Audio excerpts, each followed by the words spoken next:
It's coffee break! Woo! Post-Christmas. If you celebrate Christmas, this is our winter episode. Yay, our holiday. I love it when, especially, fantasy setting stories want to do a quote-unquote Christmas episode, but it wouldn't make sense in universe, so they have to come up with, it's our winter festival, and it's basically the same thing. Yeah. I didn't want to go all too Christmassy, because that wouldn't really fit in with the podcast. Mm-hmm. I thought about making a garbage eggs, but then I was like, nah, this is just too silly and weird, and it wouldn't match what I was doing with the other stuff. Gimmicky, yeah. Yeah, also gimmicky, because at the end, basically half of this podcast, we're going to talk about movies and things we watched. Mm-hmm. And then the other half, I'm going to read you some weird myths of Christmas lore. I've been looking forward to this. And seeing what you think about them. I'm and excited. If you listen to other podcasts that have done Christmas episodes, you probably know, Ben's Nickel and Krampus.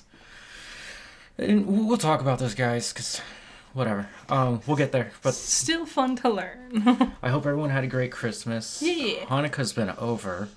I think this is the first day of Kwanzaa, right? Or is tomorrow the first day of Kwanzaa? Kwanzaa began today. Woo! Kwanzaa! Ha, yeah! And yeah, okay. So the first thing we watched was Disney's Percy Jackson and the Olympians. This is the remake. It's the... Reboot? Yeah, it's a TV show now. Initially, there was a movie that came out in 2011 or something. Yep. Which I watched, and watching this TV show makes me realize that movie was not accurate to the books at all. No, the fans have said also that they did not like that one. I've seen generally positive fan reception to these episodes, but we aren't fans. Yeah, I didn't read these books. Nah, I never saw them. And also, I'm going to be honest, water gimmicks, so lame. Of all the magical abilities, you picked water, yawn. Lance Reddick is Zeus? Who's Lance Reddick? The guy who passed away. Oh, really? Yeah, Wesker. Oh, no. He's going to be... final TV performance. Okay. He's going to be so good as Zeus. Oh. So, what is Percy Jackson? A boy who lives with his single mom and finds out his dad is a Greek god. Yes. And they're other children of Greek gods. Yeah, because just like True, they got that one right with the old myths, is that the Greek gods would just have sex with everybody all the time, usually non-consensually. Yep. Some of these things, it's kind of weird to try and teach that to a kid while working around it. Well, I like, because, that makes sense. The gods and the mythos behind gods was a lot of fun to learn as a kid. Because I think kids just really like compartmentalizing things. They like having, clubs and things that attribute to elements and stuff like that. Yeah. And the gods are an easy way to do that. That's probably where it started. Mm-hmm.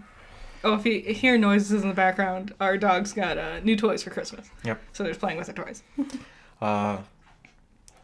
The kid who plays Percy. What's his name? The weakest link. Walker Scobell. He has the most annoying voice. It's so... whiny and high pitch. Nasally. I know he's supposed to be a 12-year-old boy. But, he's standing next to other 12-year-olds, and they're doing fine. Yeah, him... Oh, God. I will say Grover, I think was his name. Yeah, Grover Underwood. He was also kind of weak, but I think that's just because the character of Grover is very reserved, so there's not a lot of... In the first two episodes, not a lot for him to really do, emotion-wise. Yeah, no, there were parts of it where I was like, this is actually kind of cool. When he's fighting the Minotaur. Mm-hmm. And I was like, why was that not in the movie? I don't know. I haven't seen the movie in maybe 10 years. Yeah, I definitely don't remember a Minotaur. I remember the The first one ended okay, but the second one was just god-awful. I remember I watched one of them. I'm pretty sure it was the first one. And yeah, I didn't like either. If whichever one I watched, I didn't like it. And then I heard about the other one, and I was like, no. Not gonna bother. But it's a kid's show. Mm-hmm. But it's trying to be like an American Harry Potter. Yeah. It definitely, like it's like, oh, I see exactly what inspired this writer. Yet, well, all the girls are mean to him. Yeah, that's something I noticed.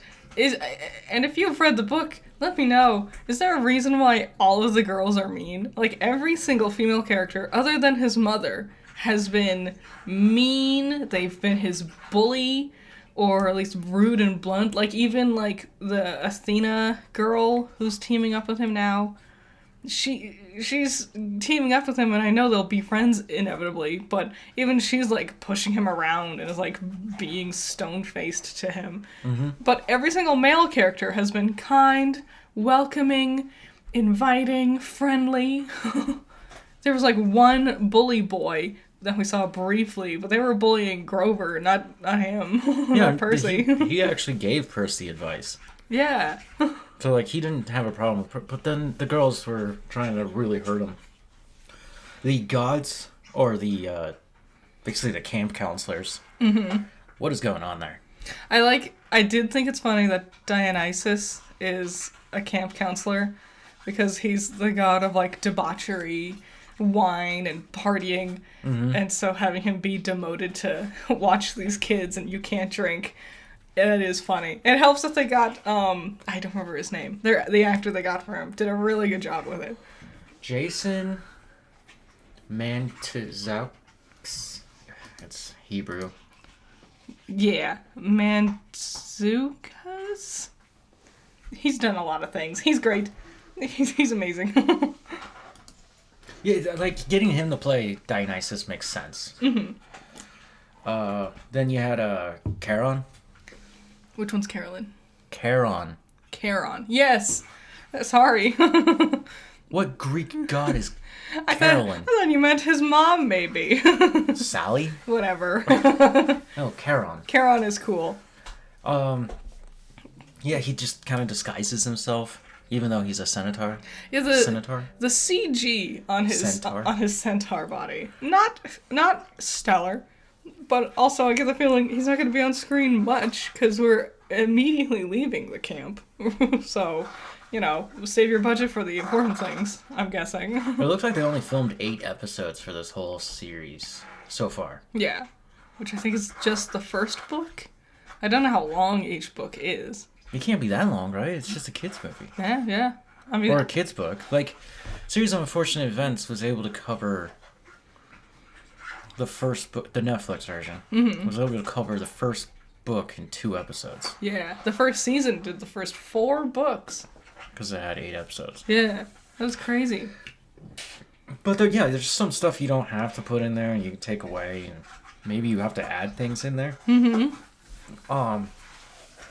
When we were watching, the way I described it was, because you watch Percy, he shows up at camp, he's doing his cool camp things, being a big action guy, and the way I described it was, Percy Jackson is just Harry Potter for jocks.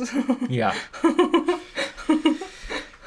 not going to that nerd school. I'm going to my cool summer camp. Because there's not much else to watch on TV right now. I will slowly go through this series. Might as well. But they should have dropped the whole thing right there. Yeah, they should have done like how they did with Wednesday. Because this is not one that I could find myself. Third episode came out today. Oh, well, I guess we have something to watch. That's what I'm doing after this. Watching it and judging it harshly. Yeah, especially with only 8 episodes. And the first episode especially, is really horrible. It is so slow. It takes like 70% of the episode for something to happen, finally. I just remember the ending, just because that was the most interesting part. Like, his teacher was like a harpy at one point. Again, a female character was an evil bad person. And she was a harpy, and he stabbed her instantly. Like, it was like, oh, MG, the magic things, it's happening. She's a harpy. Oh, wait, never mind, that's over. And then we had to wait around for him to go to, like, the boathouse with his mom so they could sit around and talk forever. Yeah, and then they're just kind of running around hiding most of the episode. Yeah, and, ooh, they do this thing.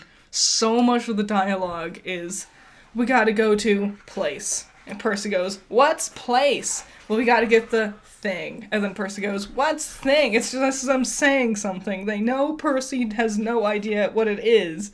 So then he could question them so they could just lore dump onto him. Yeah. What I loved was his mom died. I say that with quotations in the air. Mm-hmm. But really, she just vanished. Yeah. And then he finds out at the end of the second episode that she's not dead. Hades actually has her. Mm-hmm. And it's like, yeah, dude. We all saw it. And also, he's so whiny. He is just a whiny little bitch. I don't want to go on a quest. Well, your mom might be alive. Well, I guess I have to. I don't want to be the son of a god. Well, you might have friends now. Well, I guess I have to. He's also suffering from visions of this, like, nightmare figure, who I'm assuming is Hades. Who's, like, walking. I don't think so. I think Hades is one of the good guys.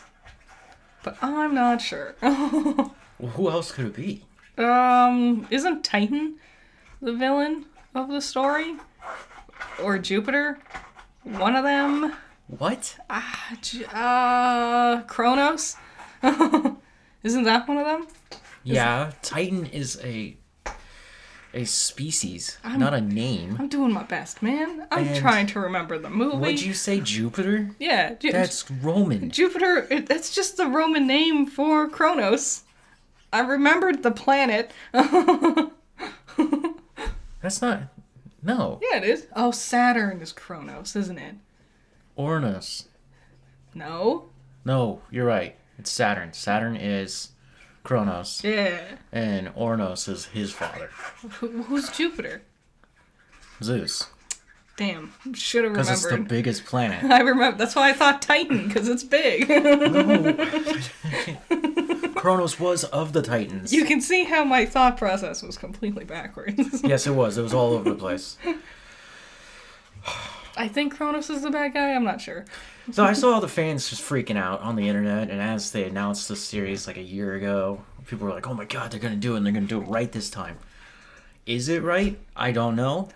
Is it good? Halfway. As a person who isn't nostalgic for the books, I found it hard to get invested. Mm-hmm. And also, the thing I liked was seeing camp. Camp was fun. Camp activities are fun. Having different camp teams is fun. But now we're immediately leaving camp. So if I was a kid and I was reading the book, the moment Percy had to leave camp, I would probably lose interest. And I would finish the book, but I don't think I would read the rest of the series.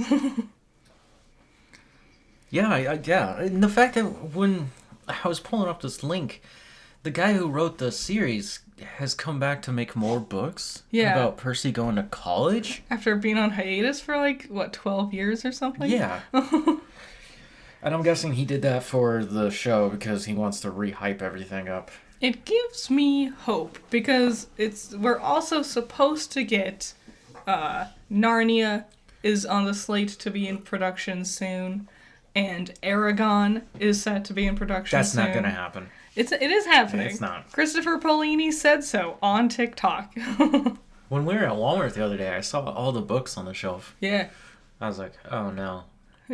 I really hope they don't do this. I hope they do, because it's not good. I did read the first 3, and then one of my best friends spoiled the 4th one, and I had no interest. And then I was like, oh, there's so many names to remember, and they're all goofy, made-up fantasy names. What, there's Aragorn, Uh-huh. Aegon, Arwen. Yeah. It was 100%. He had an Aragorn self-insert fanfiction, and he just kind of tweaked it around. That's all. Like, he obviously watched Lord of the Rings as a kid, and then he just started writing this story. Yeah, it's almost like when you're 15 years old and you publish your first book, it's not going to be that good. Yeah, true. I don't know why they thought that because his mom and dad owned the publishing company. Yeah. That was it. So they just kind of forced him into being a writer. No, he was like, I wrote my book, and they're like, we'll publish it. And then it got really popular somehow. It's an easy read. It is an easy read. There are large books, but they are easy to read. Yeah. I've tried going back and rereading the first one. This was back in high school. But I tried going back to reread it, and I was like, wow, this is actually not good. I'm like, how's it so thick? And then I remembered it's a lot of him painstakingly describing, like, buildings. That's great. It's like, oh, God. He never describes people, though, from what I remember. It's just like a pretty woman. It's like, I don't know, a hair color? Just give me something to work with. So, yeah, if you're fans of Percy Jackson, do you think this is a good adaptation? Yeah. Is this something that you wanted? Let us know. It's okay. It's okay. I guess I'll keep going. We gotta get at least the first 3 episodes.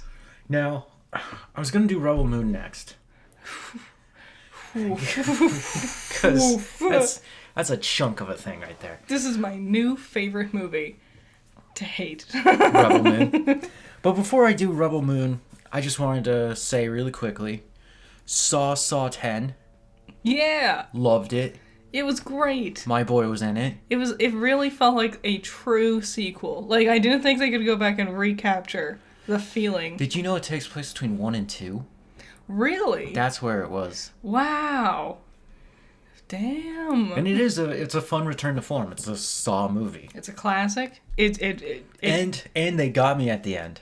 They did. I was so excited because I was like, wow, you did it. We went into OT. A lot of the twists and turns I didn't predict. It was great. It's gruesome. Some of the most gruesome deaths they've got so far, I'm going to say. It was pretty nasty. But that's the point of Saw. It's supposed to be gruesome. Yeah. It was her leg. Oof. Oof, oof, oof. At that point, I would have just not. And then we watched another sequel. This one was called Across the Spider-Verse? Yeah, you're gonna lose all your subscribers with this one. Because it was dog shit? It was so not good. It was horrible. Maybe it's because everyone hyped it up so much. It's not a movie, though. It's not half a movie. It's not even. It didn't even feel like The art style is so overdone. It looks like half of it's unfinished. I will say, I feel like this is something that I think the most people can understand where we're coming from here. Because I've seen people argue about it being, well, it's advertised as part 1. And it's like, okay, fine. And stuff like that. But, yeah, the art style, too much. I felt regularly, like, sick. My eyes hurt watching it. Yeah. It wasn't like the smart comic book style like we saw with the first movie. It wasn't. It just felt like noise for the sake of noise. It lacks the charm of the first movie. It often like felt like it detracted from leading my eye. Where the first one would use smart comic book styles to lead your eye in like a well-paced way to the important parts of what you're supposed to be seeing. In this one, I felt like there was no focus because everything's a million different styles all at once. Mm-hmm.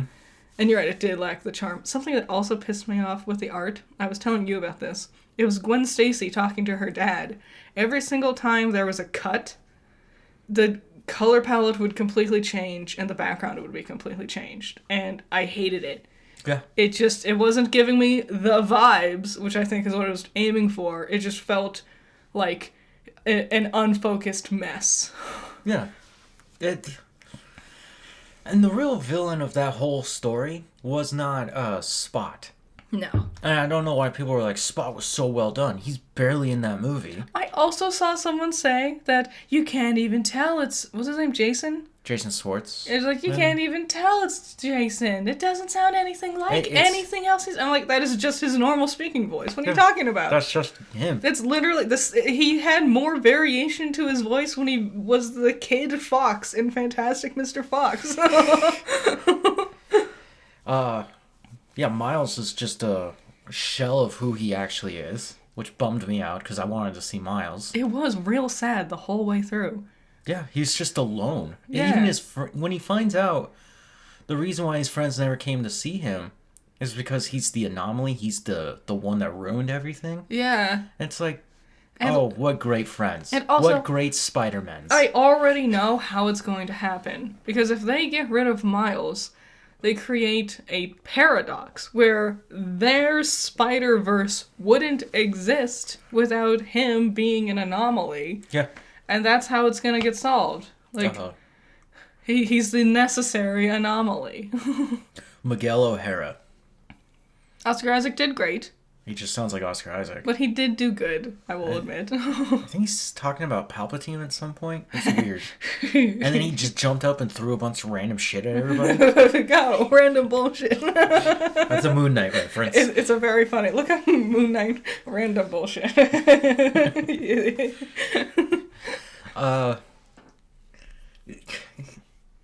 He's just the bad guy. He's just an unfocused bad guy.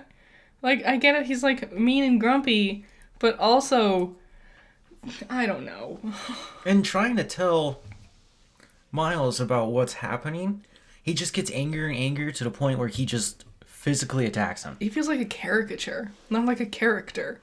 You all just fell in love with him because he has a hot, animated face and he's voiced by hot boy Oscar Isaac. But he's not a good character. You fooled yourselves. Yeah, too many Spider-Men. Yes. And you have to wait till the end to see that his real friends showed up. Also, I kept seeing a bunch of behind-the-scenes things, and it was like, here's all the other Spider-Men that we had to design for background characters. And we saw briefly some of them. Like, Web Shooter, the cowboy Spider-Man. Okay. There's also one called Dawn Spider, which she had, like, a wheelchair. Okay. And you could barely see the wheelchair because it's on screen for like a nanosecond before it transforms into having spider legs. And then I do remember that. And then she had a really good joke. The one line she had was, "Hey Miles, do you think Spider-Man use comedy as a crutch? Get it? Crutch." And then she went to punch Miles because they were chasing him down. But I was like, I thought we were going to see all these really cool, interesting background characters more. Instead, no, there's there for a second. Even Pavinter and Hobie were barely on screen. And everyone made it sound like they were like the center focus of the movie, but they were barely there. Yeah, I saw Hobie came back at the end. Yeah. But we just spent like one action scene with that character. Mm-hmm. And then everybody's mad at Miles, but never told him what he did wrong. Yeah. Also, so you're getting mad at a kid, but you're not communicating with it. That's not a story, guys. No, it did not need to be. It's just an abusive relationship. It really did not need to be two parts, like, at all. Yeah. It took until over the halfway point for them to enter the Spider-Verse. Yeah. It's just, come on. So, Spider-Man 2 did not win Game of the Year. Just a bad year for Spider people. I'm going to tell you right now, it is not winning the Academy Award for Best Animated Feature. Maybe sound design. If it's nominated for animation sound design. But I don't know. Okay, maybe. Best editing? No, the editing sucked. It did. It was all over the place. I did not like it. It felt like... Technicolor vomit. Yes, it felt like someone poorly tried to recreate the first movie, but didn't understand what made the first movie good. Yeah, and then they just wanted to make it bigger. Yeah.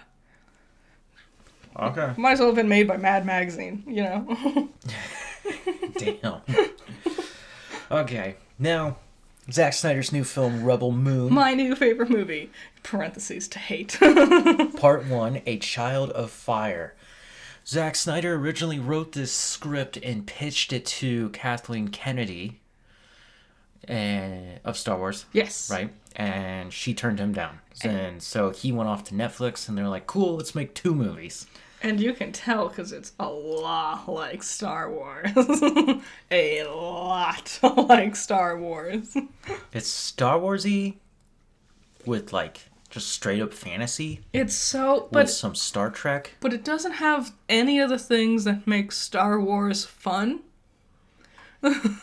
No. And because we watched episodes 3, 4, 5, and episode 1 after watching Rebel Moon. Mm-hmm.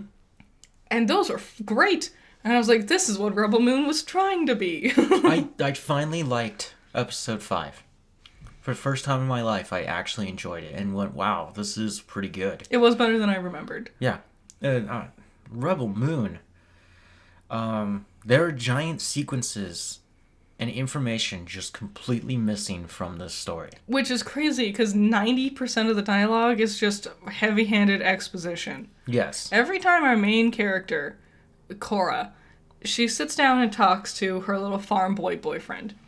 And every single time, it's not a conversation. She just exposits her backstory at him, and he doesn't say anything. We don't even see him reacting to it. It's just, we see her backstory. And she doesn't talk to any of the other members on their team.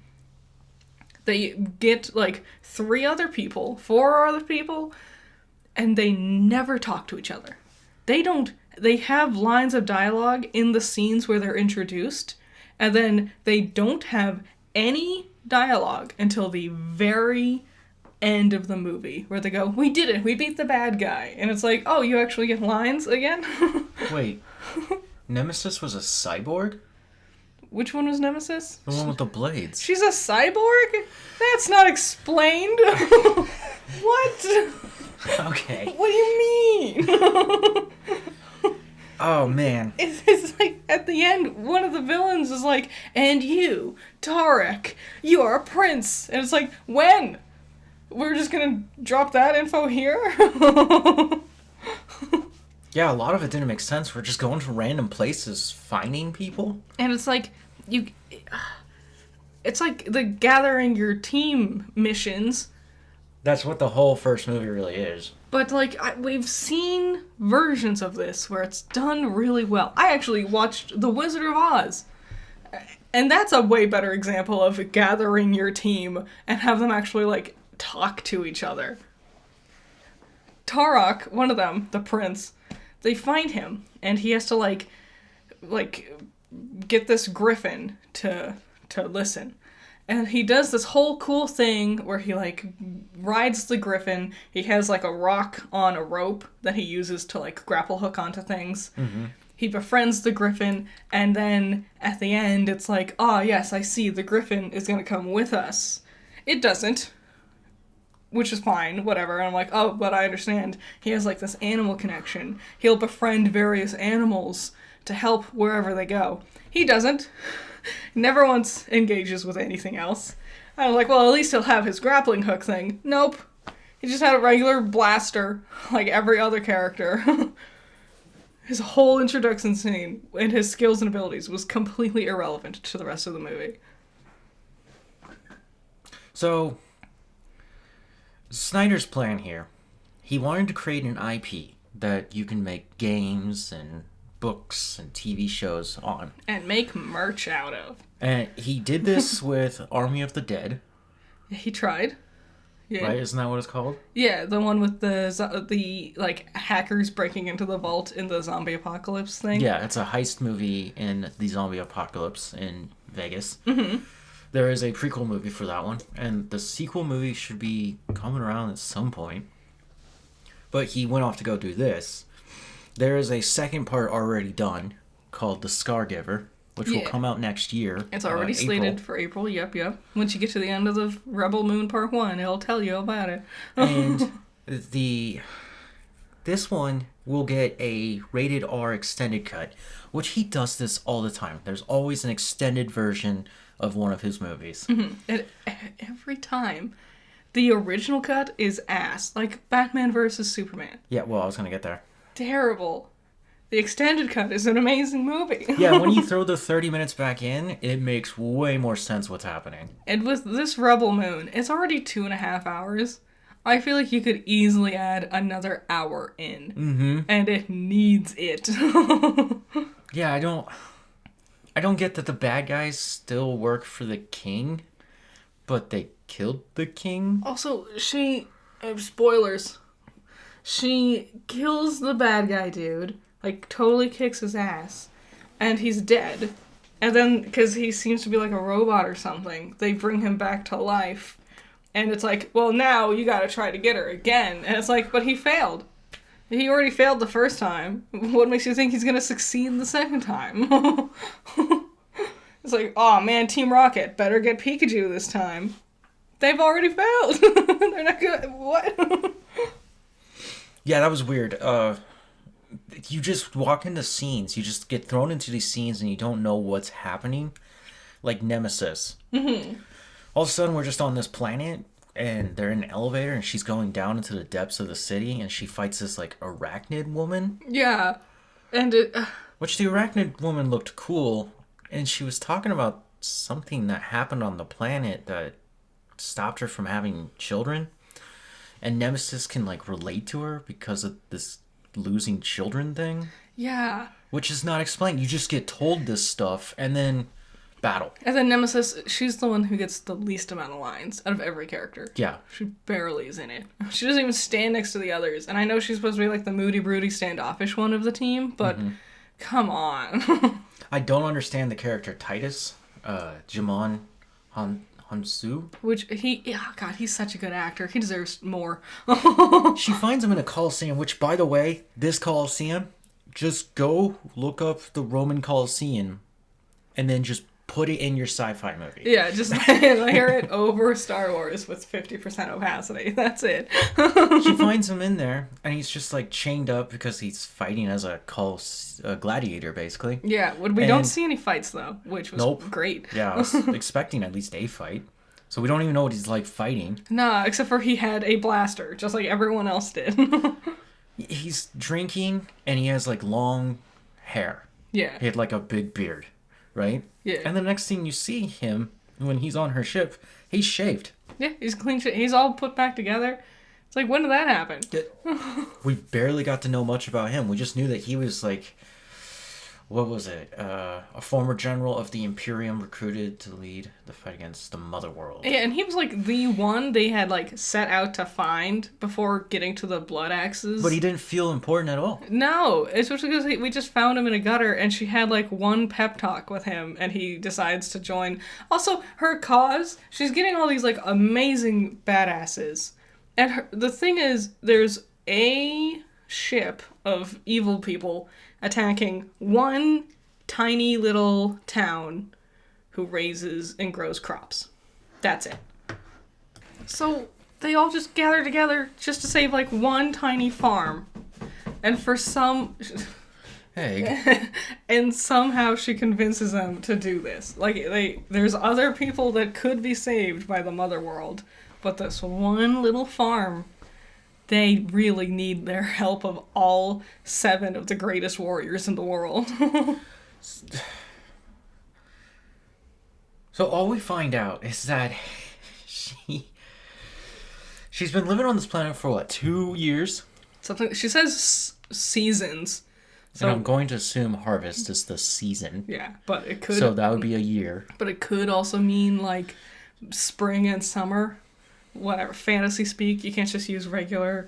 we are introduced to her tilling the fields, where she gets down on her knees and digs up a rock and feels the soil, and then she picks it up and puts it to her face really close, like she's about to eat it. And she just huffs that she's soil. Just huffing it. This is the first thing we see in the movie. Yeah. And then her boyfriend, what's his name, Gunner? Yeah. Comes in and tells her, like, oh, hot boy Hunter is here. Whatever. So they're like a Celtic, Nordic people. Yeah. They're farmers. Mm-hmm. They have their longhouse. A longhouse, which makes me say they're very Celtic and Nordic, which is a place of gathering where they would have feasts. Mm-hmm. And they're celebrating their harvest. And it's the horniest thing. Oh, yeah. Like, the whole thing is just like, hey, the hunter guy's here. He's going to want to have sex with you. You going to do it? And then she gets there. And then her adopted father figure is like, yo, you going to have sex with that guy? And then the mayor of the village is like, let's all have sex tonight, guys. It's like, okay, Zack Snyder, calm down. Then one day, the bad guys show up. And they just land on the planet. And they just walk up to the village. Mm-hmm. And they're like, who's the leader? And the guy's like, hey, I'm the leader. And this guy, Atticus Noble. right? Yes. He goes, hey, we're looking for these rebels, these blood axes, right? Mm-hmm. Brother and sister. Well, we just learned about them. Only their names, really. Yes. And that they're on the run and they're rebels and they're hitting all their supply locations and they're struggling to supply their army. You're farmers. Why don't we make a deal? You give us what you can and we'll pay you like triple market value. Yeah. A great deal. It is a great deal.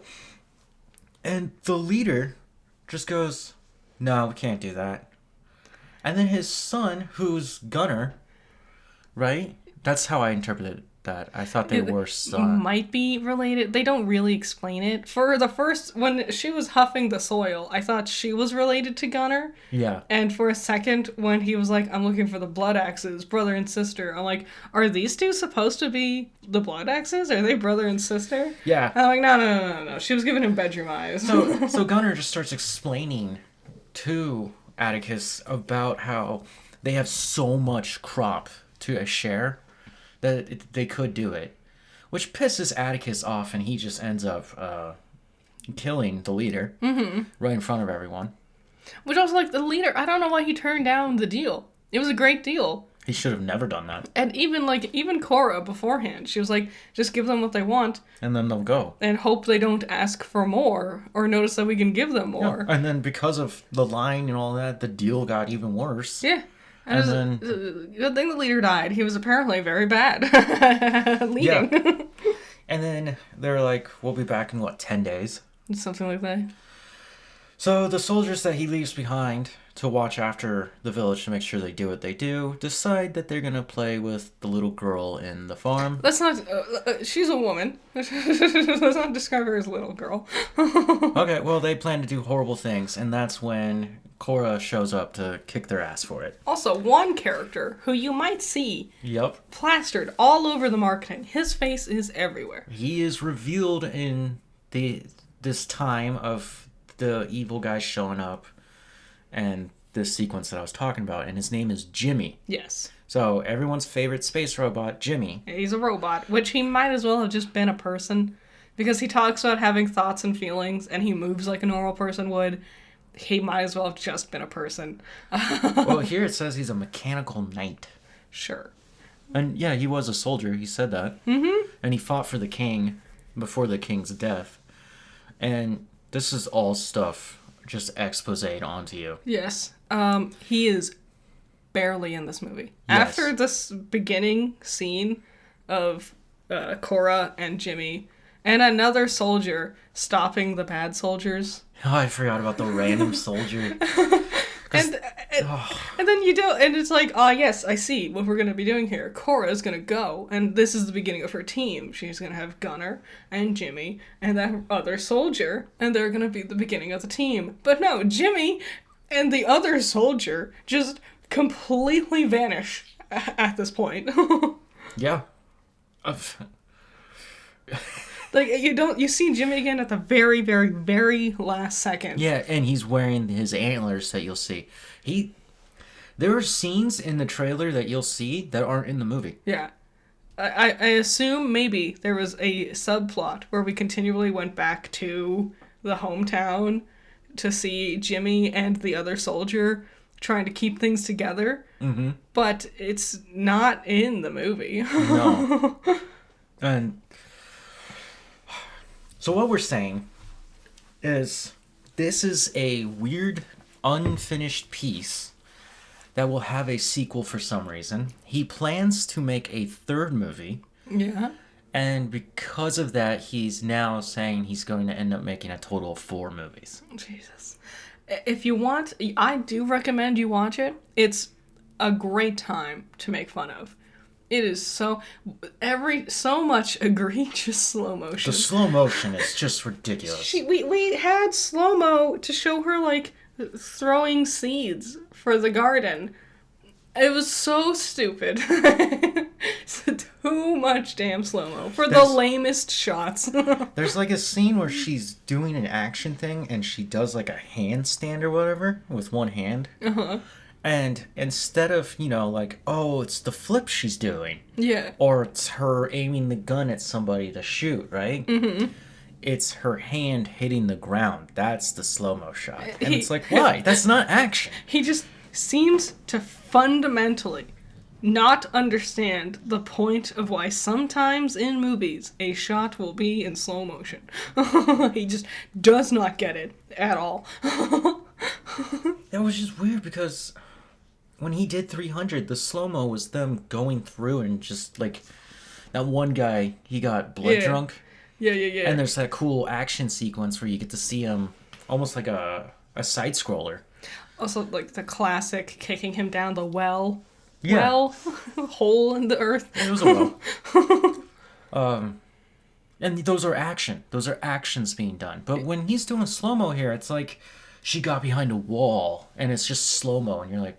There's one shot, it's so dumb. She, like, flipped a dude, and it's him landing. It's not an impressive-looking land. Also, it's backward. You see it from behind. Yeah, you can't see his face. You can't see her face. She's also wearing the stupidest outfit. She just has her tits hanging out the whole time. Her farm outfit is just, like, overalls, and that's it. And they barely cover up her boobs. So dumb.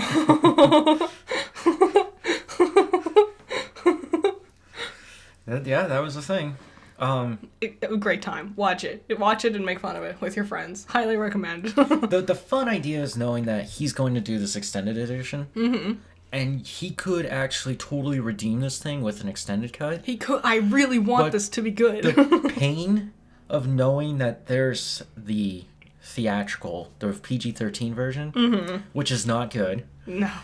And then possibly having a very good sci-fi story with like an hour added in. He hasn't said how much he's going to put back into it, but I mean, we saw the Justice League and then we saw the Zack Snyder cut. Mm-hmm. Yes, there's a 2-hour run difference, but the Zack Snyder cut is so much better of a movie. Yeah. It tells the story. It makes way more sense when you see it from him since he was the one who made it. I don't know why he's shooting himself in the foot by releasing this subpar theatrical cut at all. Yeah. So the critics have panned it. I don't blame them. It sucks. It's so funny to make fun of. I keep making fun of it. I can't stop pretending like I'm huffing the soil. Yeah. As a space opera, it has none of the weight of Dune, none of the characterizations of Guardians of the Galaxy, none of the madness of Jupiter Ascending or The Fifth Element, and none of the pep of Star Wars. Damn. It does feel empty. It feels like the skeleton of a sci-fi movie. Mm-hmm. But with none of the actual, like, movie. Yeah, it was just weird. He proves that the same thing happens to every author. Once they start making their own fantasy world, it's really easy to get sucked into, like, building the lore and making the towns and building your space structure system. Yep. But you always end up forgetting that the characters are supposed to still be the important part. Yeah, you can tell me all the intricate little lore you doodled about in your notebook during science. Isn't this what happened to Tolkien? Yeah, but Tolkien had, like, a story around all that lore. Well, he did The Hobbit. Yeah. And then he was like, I can keep going. And then started building out the world, but did the Lord of the Rings. Yeah, like, he kept all the important world stuff in... He almost didn't even finish the Lord of the Rings. Yeah. It was C.S. Lewis, Narnia, who told him, no, dude, you gotta finish it. And so he did. So that's why we have the Lord of the Rings. But, like, the Silmarillion doesn't read the same way. No. That was the one I was like... All his weird little stories of Middle-earth don't read the same way. Mm-hmm. And, they're very, like... It actually feels like reading a history book. Yeah, because he's literally just building lore. And that's where he got stuck. Well, that's the fun part for him. And I get it. And he also smartly kept it separate from the story proper. So all this stupid lore, like, no, we don't need to know about the Silmarils while we're in the middle of being chased by goblins in the mines of Moria. Yeah. Yes, so give Rebel Moon a watch. Yes. It's a terrible. You'll thank us. The box office this weekend, really quickly. Aquaman and the Lost Kingdom won. Yay! Apparently it's not great, though. But all the numbers together, it was 80.1 million for its opening weekend, which is very, very weak. Yes. It's the second worst for the DCEU. I mean, it's the last movie, so it doesn't really matter anymore. It is. I read the plot because I was hoping anything could happen, and wow, that is not a movie worth watching. Oh, we're not going to talk about any of the others? Oh, what? Like Wonka? I get, yeah, 2's Wonka. There was so many new films that came out this week, but I don't know any of them. Oh, Migration, number 3. Migration. Anyone but you. Anyone but you, yeah. Solar. Don't know it. The Iron Claw. The Hunger Games, The Ballad. The Boy and the Heron. Nice. Godzilla -1, and Poor Things. Yeah. Okay. So let's do our Christmas thing. I'm ready. I'm excited. Why? Okay. So, for this Christmas thing, like I said at the beginning, we're going to talk about some of the weird myths and legends of outside of Santa Claus. Yeah. Krampus will be in here. The classic. Yeah, I've got a big bone to pick with everyone about Krampus because I think you guys all get him wrong. So I love him. So I'm going to read this from a website. It was on Top 10s with a Z. Yeah. It's just easier this way for me. That way I don't have to go through too much research because I've already done some of this research. Yeah. And when I was reading this Top 10 list, I was like, you know what? It's good enough to just read off of and just tell you guys. To be like the starting point for the further conversations. Yes. So, number 10. We don't have to care about the numbers. Sure. Yeah. Sorry, now I just have hiccups. This is terrible. Ben's nickel. Bell's nickel. Sometimes. Yep, here it's spelled Bell's nickel. I've heard it both ways. Originated in Europe during the Middle Ages. Oh, wait, you want to say your thing? Yeah. Go ahead. So, I celebrate Ben's nickel. I always called it Ben's nickel. My family is German. Like, my grandmother, like, her father was from Germany. So, it's pretty close in my family lineage. And so, like, they brought a lot of, like, German things with them when they came to the States. And Ben's nickel was one of the ones we celebrated. We did it differently, though, than what I think they do over there. In our version, it's done on the 5th, but that might just be a for my family type thing. I don't think it has a specific day, or if there is a specific day. I've read that it's also on the 3rd. Well, go ahead. I think it's because we moved into, like, our house when I was a tiny baby. They moved into the house on the 5th, and so that's when they do it. But anyway, on the 5th, you put up your Christmas decorations, and then you leave your shoes by the front door. And Ben's nickel, the magical creature entity, would leave a gift in your shoe if he liked the way your decorations looked. And traditionally, this gift was something that would be necessary for, like, the rest of winter. So, like, gloves to keep your hands warm, or a hat to help keep your ears warm. Basically something, like, functional for wintertime, so you don't have to wait till the end of December to get your good for winter things, you know? Mm-hmm. That's how my family did it. Okay. Not much of that is in here. I know. My grandmother was also quirky. Well, one of the bizarre things is some of these people might have been real. Mm-hmm. At one point, and that's where the story comes from, right? Yeah. There's truth in all myth. Exactly. Right? And so it originated in Europe during the Middle Ages. He would come for the good children, yet he would also allow the bad children to redeem themselves. Nice. And here's an interesting thing. He would bring the good children toys, and if the bad children continued to be bad, he'd bring them switches. So, remember when I was like, there's a different word for the word whip? Oh! I was just picturing all these bad kids getting Nintendo Switches. Nope. Yippee skippy! It's not a noun. It's a verb. So that means he was giving them some lashings. The bizarre thing is he would make himself known. So he would actually go up to your door and knock on it. And he would knock on windows. He would allow the kids to actually see that he's there. Which is terrifying. It is. I just imagine, like, as a kid, I already hated looking out my window.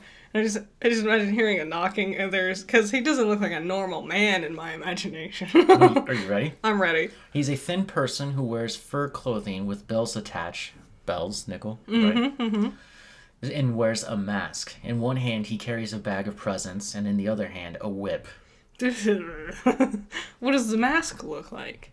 I don't know. I've seen traditionally, like, I would imagine like a deer mask. I'm just picturing the, like, scary wooden mask from Ocarina of Time.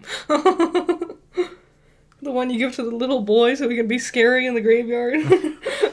There are frightening versions of the story where he would drag the naughty children into the forest and punish them.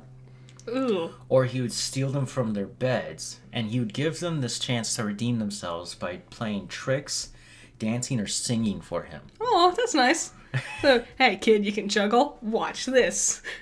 Yeah. I thought of a cool battle royale, but Ben's Nickel edition. Mm-hmm. Kids, redeem yourselves. Battle royale. The next one is Kench Ruperchant. Oh, Lord.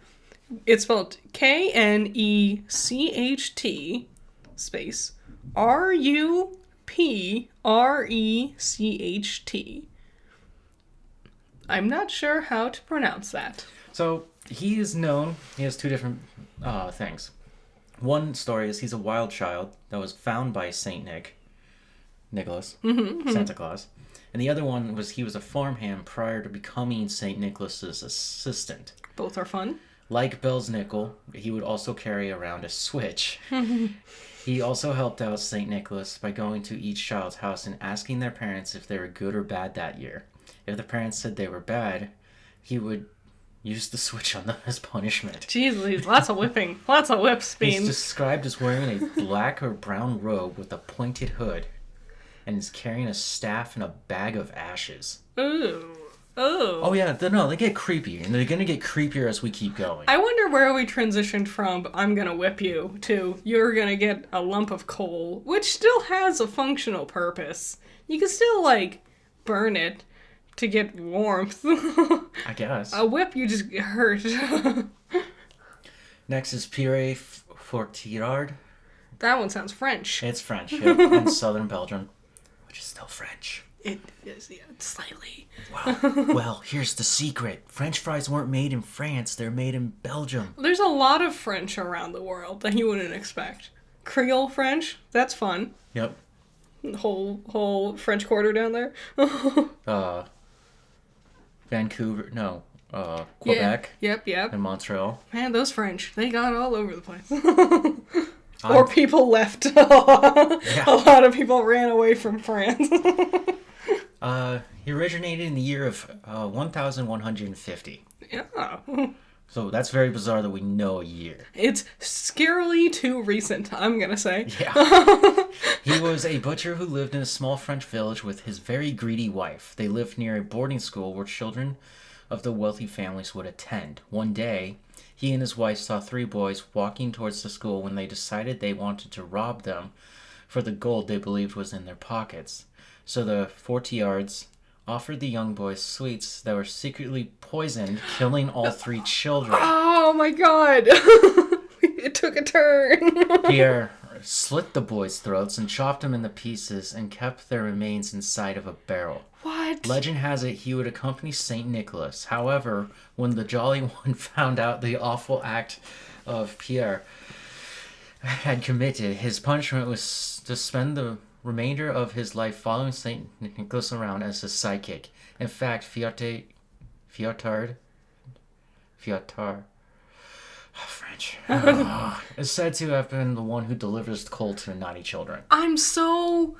Oh, I went from Battle Royale with Bell's Nickel to Game of Thrones with Pierre.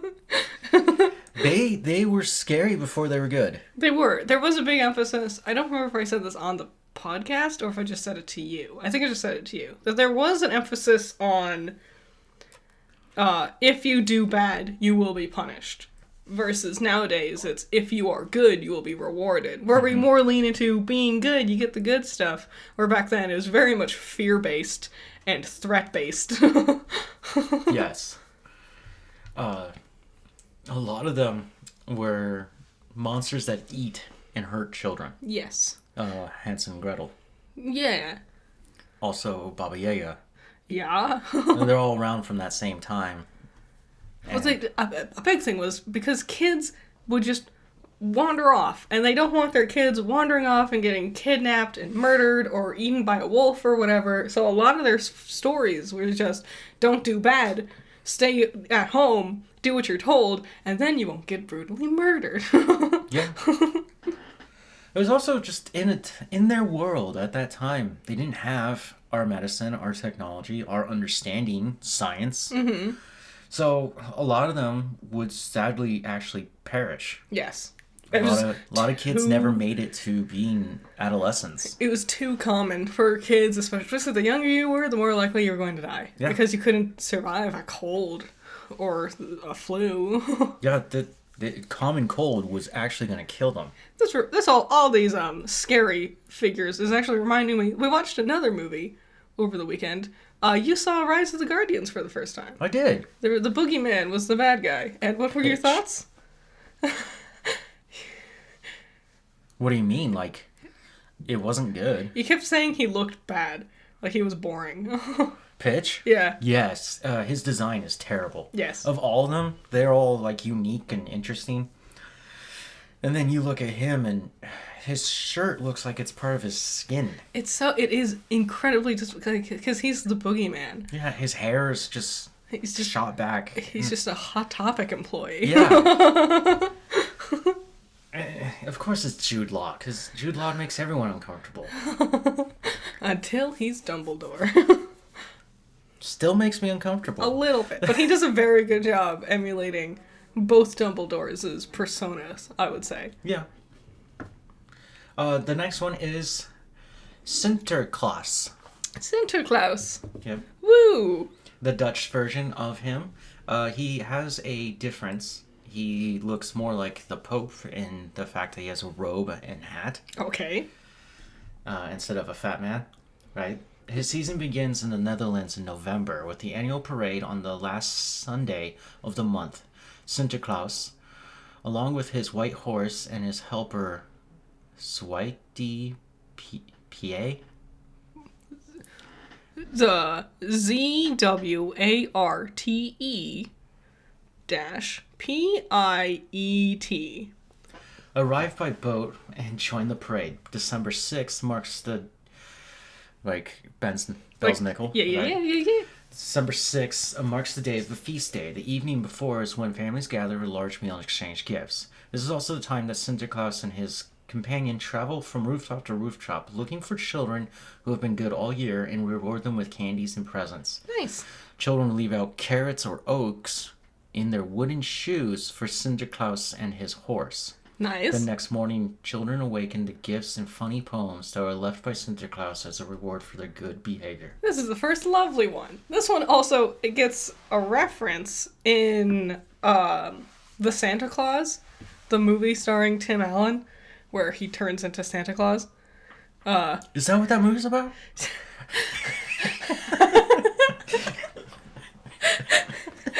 It's after he gets arrested. And the cop is like, who are you? What's your name? And he's going through he's like, Old St. Nick, Santa Claus. One of the ones he says is Sinterklaas. Mm-hmm. And I was like, interesting. Okay, cool.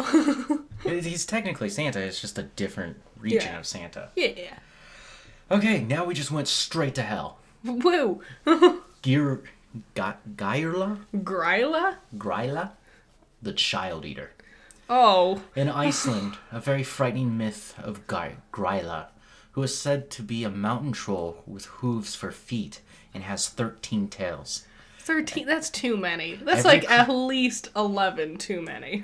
Every Christmas. You're cool with her having 2 tails? I mean, sure. Some animals are born with 2 tails.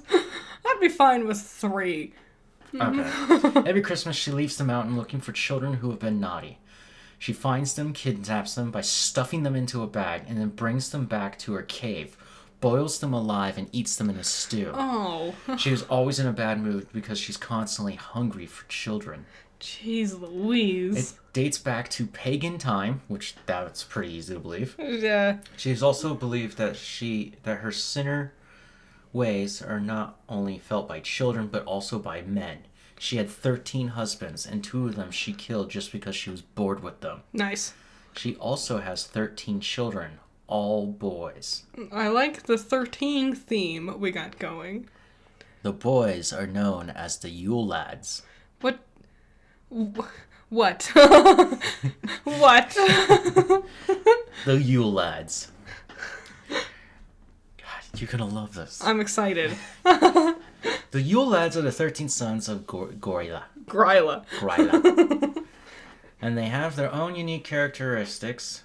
And they're basically just, what do you think they are?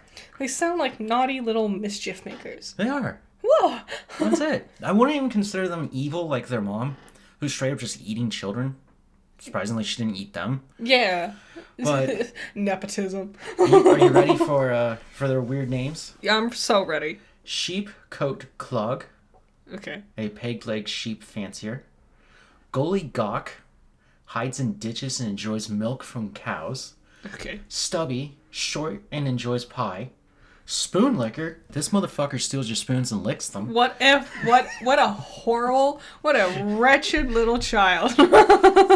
His brother Pot Stick Scraper. Oh, you're gonna goof He steals your leftovers. And then their other brother, Bowl Licker, who hides under your bed and steals your bowls. Jeez. Door Slammer, who just slams doors. I would hate Door Slammer. I would kill that kid.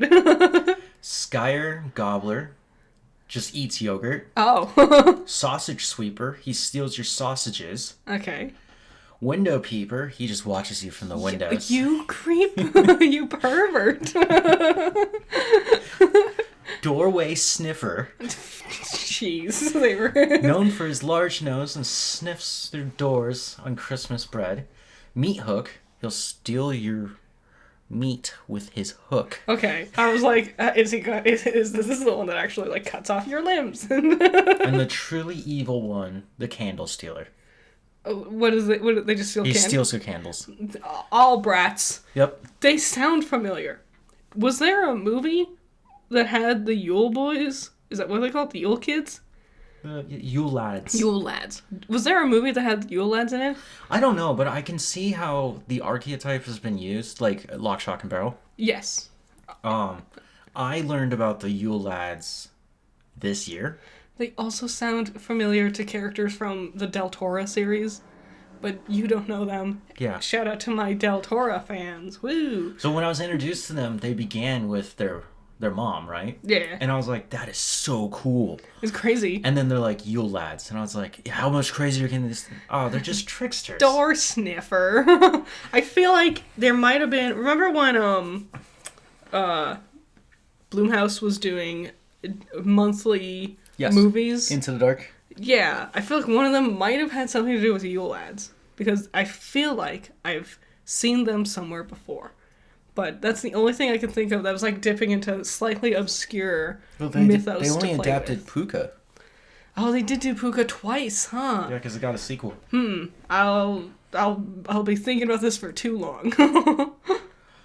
Jorlaquatorum. Or just the Yule Cat. The Yule Cat. So this is Gryla, and the Yule Lad's cat. Oh, you are dyslexic, aren't you?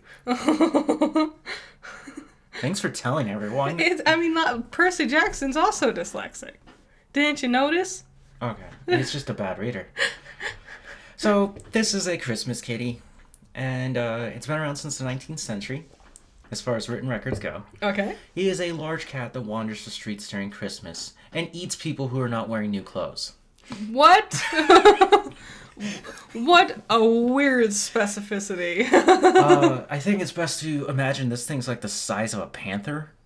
Okay. And yeah, if you're not wearing new clothes, it will just straight up eat you. Is that why we always get new clothes for Christmas? That's part of the reason, yeah. Wow. Can it tell? It's like, you smell like Macy's.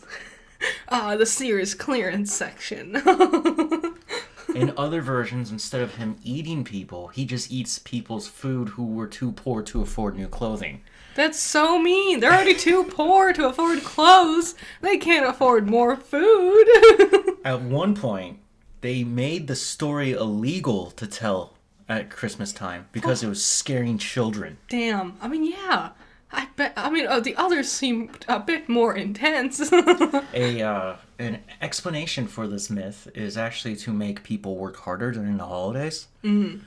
So that you'd get more work out of them. Some Scrooge-ass corporate dude made the Yule Cat specifically to convince people to buy clothes from his clothing store.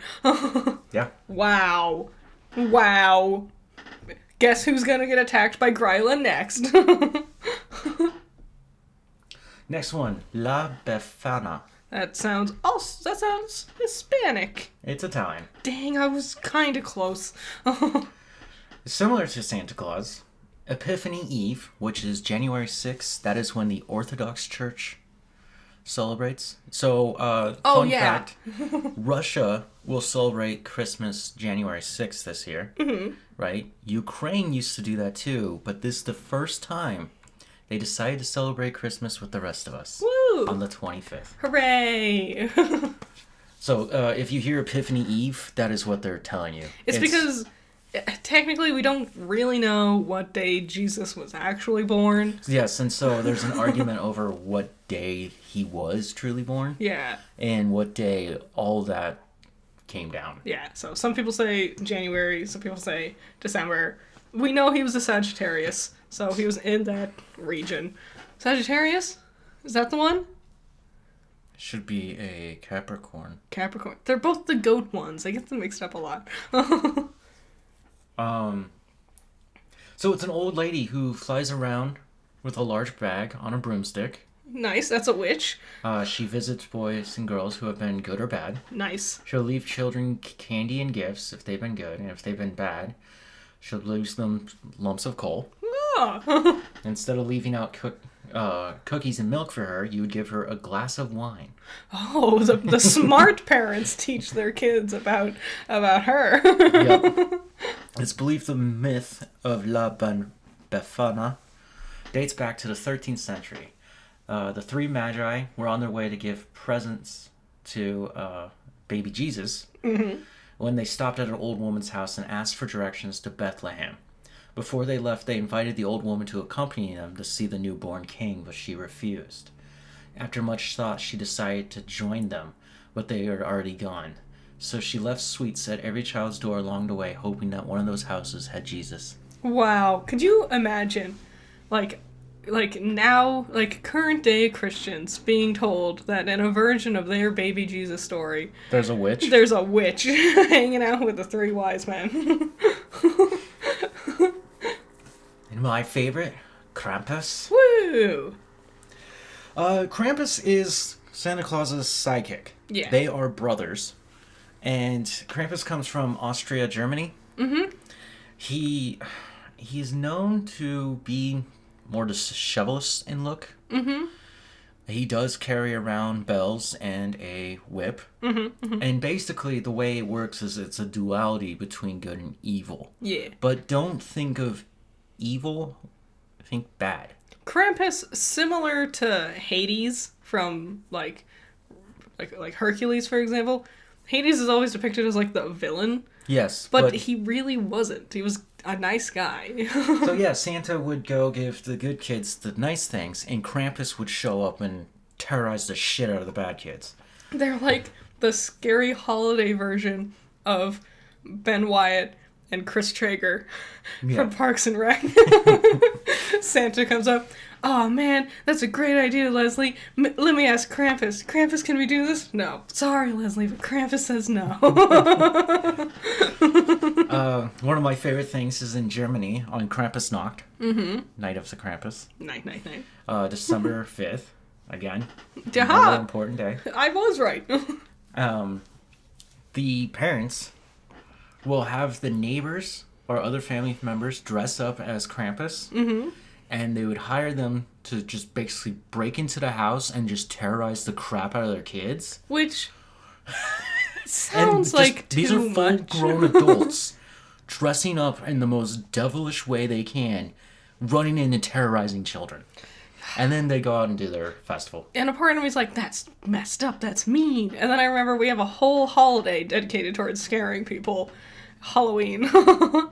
And they scare kids all the time on that holiday too. So I saw a video of this year's Krampus celebration. Mm-hmm. Lots of people, like it was like a march, like a parade. Yeah, they have a parade. Dressed up in cool, like costumes and whatever. Yep.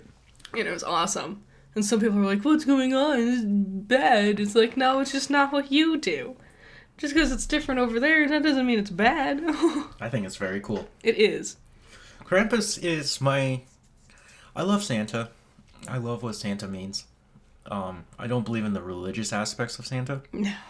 And I have more room for Krampus in my heart. Mm-hmm. I wish I grew up knowing about him instead of learning about him in my mid-20s. Yeah. The movie's good. And of course, he's made to be that way for the movie because it's a horror movie. Mm-hmm. So I'm fine with that. I'm just sick of people in reality misinterpreting what he actually is. Yeah. He's not the devil. Stop calling him the devil. No. Stop bringing your religion into these things. Just have fun. It's like when people are like, oh, it's a goat. It's a symbol of the devil. It's like, not every goat is the devil. Calm down, Beth. And for our last one, you're going to love this one. This one is just so cool. I'm ready. Okay. Faru Perchant. Frau Perkta? Perkta. Frau Perkta. Frau Perkta. Like Fraulein. Like The Sound of Music. Sure. Never watched it. What? Guess what I'm forcing you to watch? No, we're not. I already made you watch Rise of the Guardians. Yeah. And Wizard of Oz. God, I hated the Wizard of Oz. The Legend of Frau is known in Germany and Austria. This is a Christmas witch. The Belly Sister. Oh. Because of a lazy person or committed too many bad deeds during the year, she will sit on their belly, open, and steal their insides with a long knife she hides under her clothes. Oh. She will then replace the stolen organs with garbage and straw and rock. What? She has also been said to cut out the tongues of children who lie. And if she found a spinner's work halfway finished, a spinner would be like a seamstress. Yeah. Because they had a different machine back then. It's something Aurora uses. Yeah, you prick your finger on it. Yeah. You also, in Rumpelstiltskin, Yep. you spin your straw into gold. If she found it halfway finished, she would just light it on fire. What a bitch! She is followed by a pack of demons who torture people who are bad. Oh. Though she is also said to protect good people from these evil spirits. Oh. That is... In some folktales, she's described as a beautiful woman wearing all white, but other darker versions, she's said to be an old, ugly woman with a long, curved nose and dressed in rags. She is said to visit homes during the 12 days between Christmas and the Epiphany, which is now. Great. To check on families to make sure they're spending quality time together. Families often leave out porridge for her as an offering. And if she thinks that a person was kind and generous throughout the years, she will leave them a silver coin in their shoe. Wow. Wow. See, leaving gifts in the shoe. There it is again. Yep. So, that one, it all sounds terrible. I wasn't expecting organ. Like, you just wake up in the bathtub and your pancreas is gone. No, she sits on you and then you can't do anything. And then, she cuts you open, pulls out your innards, and then stuffs you up with... Could you imagine her just reaching into the garbage can next to you and just putting, your, used, oh, that's the Twinkie wrapper. Here's this empty Gatorade bottle. And it's all these, it's whoa, that's horrifying. Wow, all those are really bad. That's crazy. But then you remember, you have nothing to worry about if you're a good person. Yeah. So there you go. Ooh, lesson learned. Just be a good person and demons won't torment you. So who was your favorite? I think Gryla and the Yule lads. Yeah, Gryla is a fan favorite for many people. She was fun. Unique. She's got a whole cast and crew behind her. She's got a cat that eats people from not wearing clothes. She's got her 13 husbands and 13 mysterious unmarked graves for Three husbands. For each husband. Oh. She killed 2 of them because she got bored of them. I don't blame her. You know, girls gotta do what a girl's gotta do. The Yule lads just torment you slowly. So many children, so few husbands. Well, she's Celtic. Yeah. That would be Irish. Maybe she adopted. Maybe. 1 or 2 of them. Adopted. Maybe. And nabbed. So there we go. We did our Christmas episode. This is also the last episode of 2023. Wow. You're gonna have to wait till sweet 2024 to hear the dulcet tones of our podcast voices again. Yep. I know I'm planning on doing another Power Run. A much more funner one this time. I'm excited. Swear to God. I'm actually really excited for this one. This is going to be Dead Space, the remake. Mm-hmm. It came out like a year ago, but I never played it yet. Yeah, you busied yourself with, what was that other one that's like Dead Space but isn't? You played Callisto. Yeah, you busied yourself with Callisto instead. Callisto, the guy who made Callisto also made the original Dead Space. I played the original Dead Space back in 2010. That was 13 years ago. So coming back and playing this remake, I don't know, man. It's been 13 years, so I'm not going to remember everything. And a lot of it might have changed because it's different now. Yeah, everything's changed. I've just been playing Ooblets. Yep. Yeah. Having dance battles with my little bean-shaped guys. Fairies? Monsters? Yeah. I think that's the end of the podcast. I think so too. You want to go watch Percy Jackson and make fun of it some more? Hell yeah. Okay. You guys have a good week. Happy New Year's. Be safe. Yes. Bye. Bye.